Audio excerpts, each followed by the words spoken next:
नमस्कार. शरीराला भूक लागली की आपण जेवतो, पण मनाच्या भुकेचं काय? आजची पिढी डिप्रेशन आणि तणावात का आहे? कारण आपण मुळापासून तुटलो आहोत. आजचा हा व्हिडिओ म्हणजे तुमच्या मनावर फुंकर घालणारा एक प्रयत्न आहे. संतांनी दिलेला हा डोस कडू वाटेल, पण तो तुमच्या भविष्यासाठी अमृतासारखा काम करेल. हा भक्तीचा प्रवास नाही, हे लाईफ मॅनेजमेंट आहे, जे शेकडो वर्षांपूर्वी लिहून ठेवलंय. आज आपण अशा एका मंत्राबद्दल बोलणार आहोत, जो तुमच्या कामाच्या व्यापाचं रूपांतर आनंदाच्या उत्सवात करेल. संत सावता महाराज म्हणतात, शेत लावू बागायत. पण हे शेत जमिनीवरचं नाही, तर तुमच्या मनाचं आहे. तुमचं काम तुम्हाला थकवतंय का? आयुष्यात शांती हवी आहे का? मग सावता महाराजांनी सांगितलेला हा मॅनेजमेंट गुरु मंत्र शेवटपर्यंत नक्की पहा, कारण हा व्हिडिओ तुमच्या जगण्याची दृष्टी बदलू शकतो. आमुची माळीयाची जात म्हणजे केवळ विशिष्ट समाज नाही, तर जो आपले काम प्रामाणिकपणे करतो तो प्रत्येकजण माळी आहे. आपले कार्य हेच आपले कर्तव्य आणि तीच भक्ती आहे. हा विचार जीवनात मोठा सकारात्मक बदल घडवू शकतो. जसे शेतात बागायत लावली जाते, तसे मानवी मनात शांती आणि प्रेमाची लागवड करावी लागते.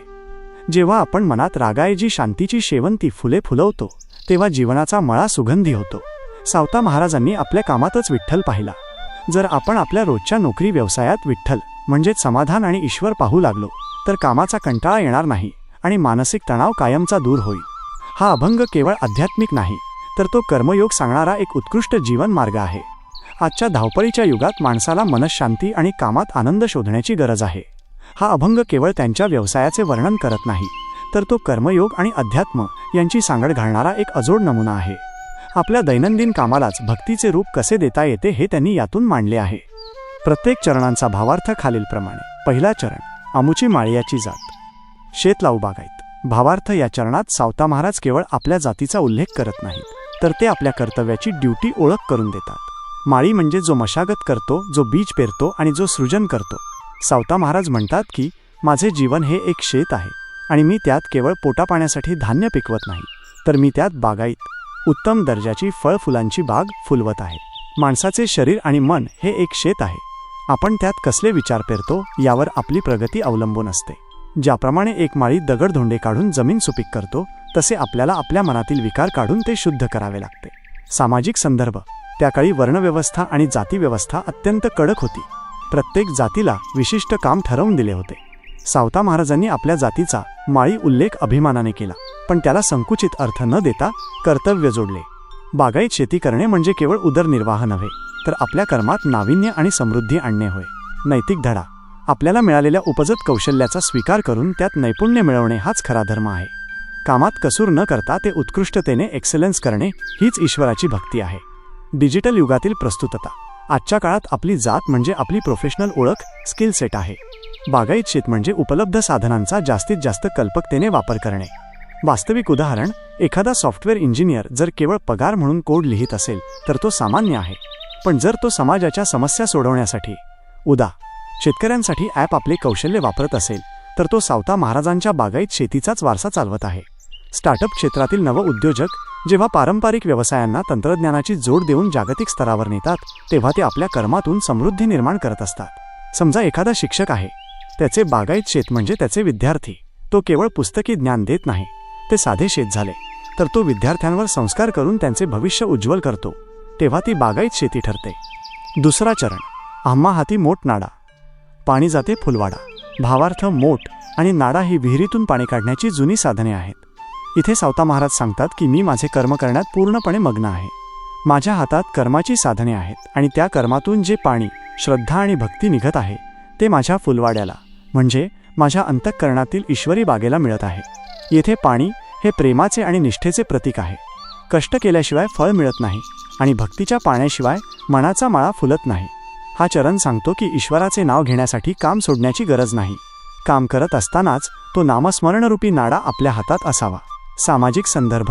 मोठ आणि नाडा ही कष्टाची प्रतीके आहेत. विहिरीतून पाणी उपसणे हे शारीरिक कष्टाचे काम आहे.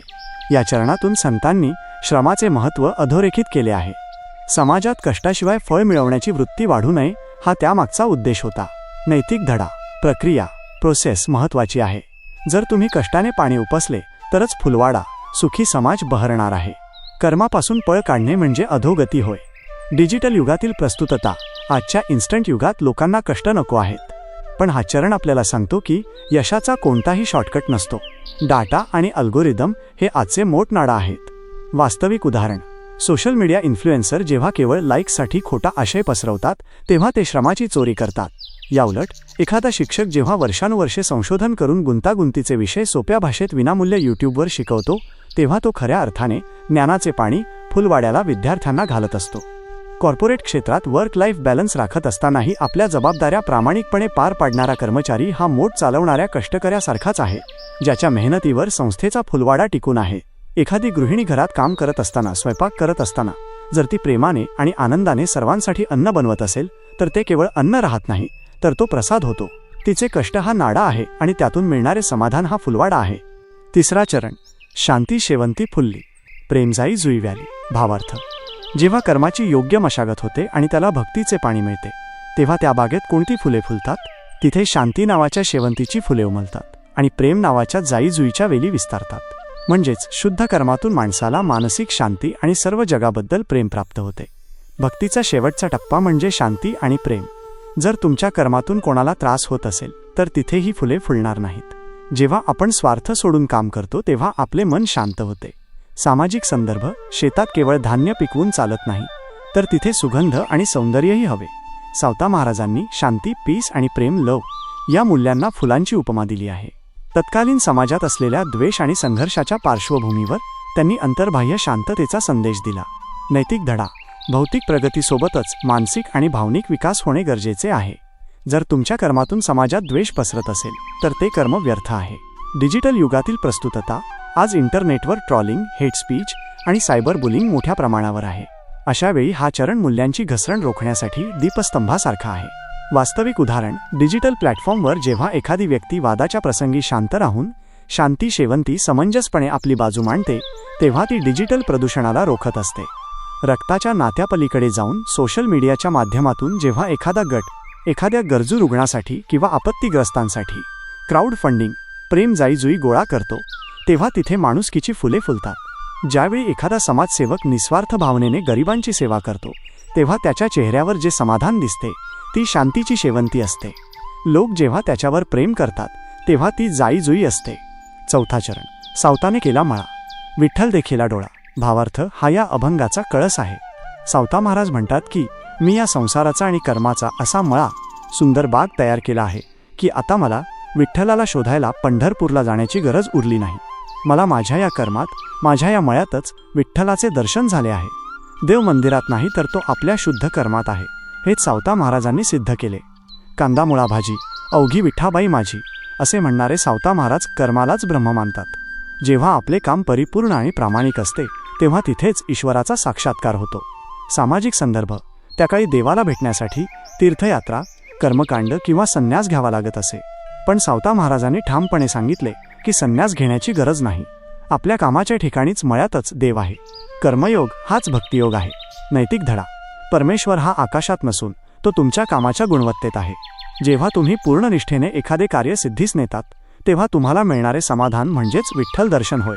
डिजिटल युगातील प्रस्तुतता, आजच्या युगात विठ्ठल म्हणजे आपले अंतिम ध्येय, पर्पज ऑफ लाईफ. आपण जे काही डिजिटल काम करतो त्यातून आत्मिक समाधान मिळते का, हा प्रश्न महत्त्वाचा आहे. वास्तविक उदाहरण, एखादा डॉक्टर जेव्हा टेलिमेडिसिनच्या माध्यमातून दुर्गम भागातील रुग्णाचे प्राण वाचवतो तेव्हा त्या डॉक्टरला रुग्णाच्या डोळ्यांत दिसणारी कृतज्ञता म्हणजेच विठ्ठल दर्शन होय. जेव्हा एखादा कंटेंट क्रिएटर आपल्या कलेच्या माध्यमातून एखाद्या नैराश्यग्रस्त व्यक्तीला जगण्याची उमेद देतो तेव्हा त्याने त्याच्या कर्माचा मळा फुलवलेला असतो आणि तिथेच त्याला जीवनाचे सार्थक विठ्ठल सापडते. एखाद्या डॉक्टरने अत्यंत कठीण परिस्थितीत एका रुग्णाचे प्राण वाचवले तर त्या वाचलेल्या रुग्णाला आणि त्या डॉक्टरला त्या क्षणी जो आनंद होतो तोच विठ्ठल पाहिल्याचा आनंद असतो. या अभंगातून आपल्याला काय शिकवण मिळते? सावता महाराजांनी सांगितले की त्यांना विठ्ठलाला शोधण्यासाठी पंढरपूरला जाण्याची किंवा सर्वसंग परित्याग करण्याची गरज भासली नाही. ते म्हणतात, सावताने केला मळा, विठ्ठल देखीला डोळा. जेव्हा आपण आपले काम पूर्ण प्रामाणिकपणे आणि निष्ठेने करतो तेव्हा त्या कर्मातच आपल्याला ईश्वराचे दर्शन घडते. आमुची माळियाची जात असे म्हणून ते आपल्या कुळाचा किंवा व्यवसायाचा कमीपणा मानत नाहीत. उलट आपण ज्या परिस्थितीत आहोत, जो व्यवसाय करत आहोत त्यातच पूर्णपणे झोकून देऊन काम करणे हीच खरी भक्ती आहे, हे ते शिकवतात. सावता महाराज केवळ झाडांची लागवड करत नाहीत तर ते शेवंतीच्या फुलांसारखी शांतता जीवनात फुलली पाहिजे. जाईजुईच्या फुलांप्रमाणे अंतकरणात प्रेमाचा दरवळ असावा. आपल्या मनाचा मळा जर शांती आणि प्रेमाने फुललेला असेल तर तिथे ईश्वराचा वास नक्कीच असतो. शेत लावणे, मोट चालवणे, पाणी देणे ही कष्टाची कामे आहेत। भक्ती ही सुद्धा अशीच एक साधना आहे। जसे बागेला पाणी देऊन फुलवले जाते, तसेच नामस्मरणाने आणि चांगल्या कर्माने आपण आपल्या जीवनाचा फुलवाडा केला पाहिजे।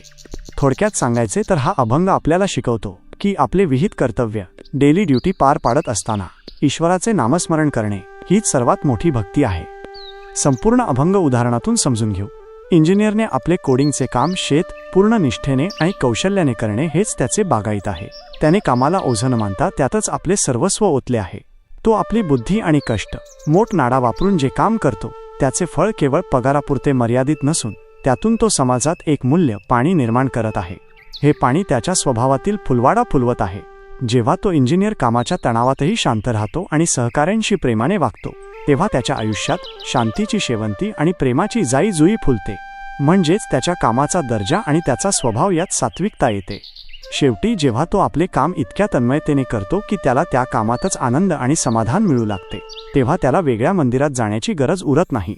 त्याच्या त्या कामाच्या मळ्यातच, ऑफिसमध्ये डेस्कवर त्याला ईश्वरी चैतन्याचा किंवा विठ्ठलाचा अनुभव येतो। जसा माळी आपल्या बागेत राबताना देवाला शोधतो, तसे आपण आपले दैनंदिन काम, ड्युटी प्रामाणिकपणे आणि प्रेमाने करणे म्हणजेच भक्ती होय। जेव्हा आपण कामातच देव पाहतो, तेव्हा आपले संपूर्ण आयुष्यच एक सुंदर मळा बनून जाते। आजच्या म्हणजेच सध्याच्या काळातील नवीन पिढीसाठी अभंगाचा संदेश। मित्रांनो, तुमचं माइंड हे एका स्टार्टअपसारखं आहे किंवा एका गार्डनसारखं आहे। सावता महाराज आपल्याला 16व्या शतकातले पहिले लाईफ कोच वाटतात। ते म्हणतात, तुमच्या आयुष्याचे माळी फाउंडर तुम्हीच आहात। तुमच्या डोक्यात कोणते विचार पेरायचे हे तुम्ही ठरवा। रँडम विचारांची तण वाढू देऊ नका।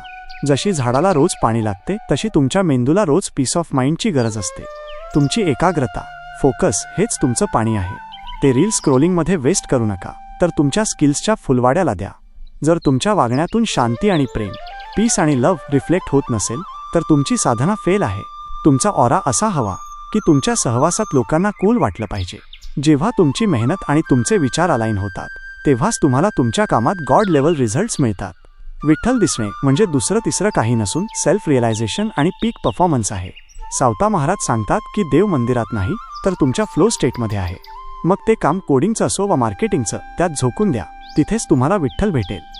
तुमच्यासाठी आजची कृती। सावता महाराजांचा हा अभंग आपल्याला सांगतो की वर्क इज वर्शिप, काम हीच पूजा ही संकल्पना आपल्या मातीत शतकानुशतके रुजलेली आहे। आध्यात्मिक होण्यासाठी काम सोडण्याची गरज नाही, तर कामात भान ठेवण्याची गरज आहे।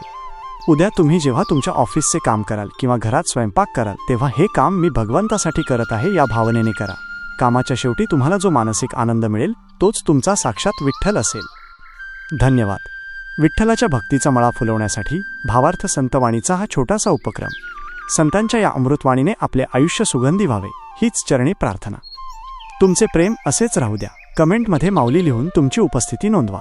पुंडलिक वरदा हरी विठ्ठल। श्री ज्ञानदेव तुकाराम। पंढरीनाथ महाराज की जय।